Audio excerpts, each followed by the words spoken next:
Politico reported Wednesday that a number of legal scholars and Republicans are complaining that Manhattan D.A. Alvin Bragg's case against Donald Trump is worthless and will never work. "I believe President Trump's character and conduct make him unfit for office. Even so, I believe the New York prosecutor has stretched to reach felony criminal charges in order to fit a political agenda," Senator Mitt Romney, Republican Utah, said in a statement released moments after Bragg's press conference. "The prosecutor's overreach sets a dangerous precedent for criminalizing political opponents and damages the public's faith in our justice system. It is said that if you go after the king, you should not miss," wrote UCLA's Richard Hassan. In this vein, it is very easy to see this case tossed for legal insufficiency or tied up in the courts well past the 2024 election before it might ever go to trial. It will be a circus that will embolden Trump, especially if he walks. Politico cited liberal legal commentator who writes for Vox, Ian Millhiser, who called the case dubious. "What those who have worked in New York have explained over the last 12 hours is that Bragg's case doesn't even cite specifics. It wasn't until his press conference that Bragg even mentioned the statute he alleges Trump broke. The statement of facts and the indictment don't go into any specifics." Unlike others, former federal prosecutor Renato Mariotti began in a Twitter thread, "I did not rush to judgment regarding the Manhattan indictment before it was released to the public. Instead, I spent hours, both before and after the indictment was made public, speaking with former Manhattan assistant DAs and others about the issues I saw. Based on my conversations with them, I'm convinced that the main crime here, falsifying business records, is straightforward to prove. I was initially concerned about the evidence regarding intent to defraud, but there is case law in the First Department that favors Bragg." He conceded that falsifying business records isn't compelling the way things like fraud and false statements to cheat someone can be as exciting.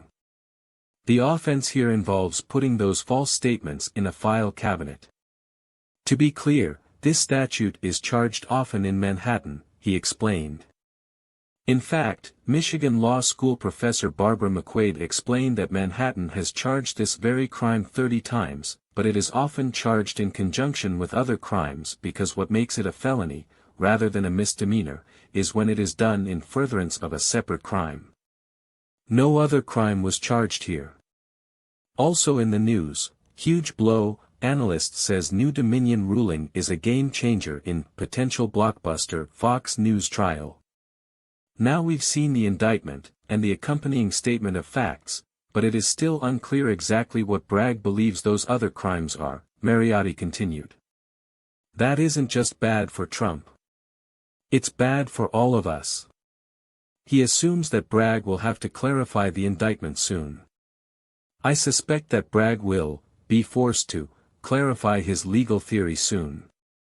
But what we do know about his case suggests that it is stronger than it appeared before indictment. For one thing, he claims that the other crimes include tax crimes instead of just election crimes. While some jurors may not view a payment to a porn star as a campaign expense, it won't be hard to convince jurors that a rich man is trying to avoid paying taxes. It is not clear what Bragg's tax theory is, which is one reason why he needs to clarify the indictment. Mariotti said that Bragg's theory could be around Trump's categorizing the hush money payments as business expenses so he could deduct them. It's something that his former lawyer Michael Cohen indicated he thought was the reason. But if his claim is that Michael Cohen overstated his income, and thus paid too much in taxes, to disguise the scheme, that would be weaker, he continued. A tax crime would be stronger overall, because as former FBI agent, Asha Rangappa and I have discussed in our #It'sComplicated podcast, it will be much easier to explain to jurors why the state of New York has an interest in bringing this case. States need citizens to pay their taxes. The election offenses in the statement of facts gives a nod to evidence along those lines, particularly Cohen's comments that Trump tried to delay the hush money until after the election because it wouldn't matter once it was over.